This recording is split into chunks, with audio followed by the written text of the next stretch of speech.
dieta pe care o ții după o perioadă mai lungă de restricții calorice. Reverse dieting este practic un nivel caloric de menținere și urcarea lui treptat cu scopul de a menține forma fizică în timp ce metabolismul se adaptează și își revine la parametrii normali atunci când reintroducem mai multă mâncare. Cum facem?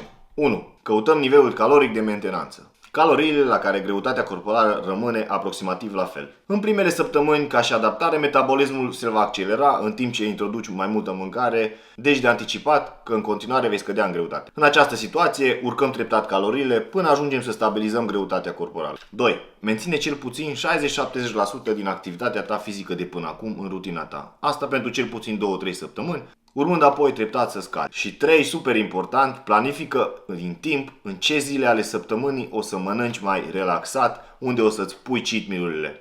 De preferat, încearcă să pui cheat meal-ul ca ultima masă a zilei, înainte de un antrenament super solicitant. De exemplu,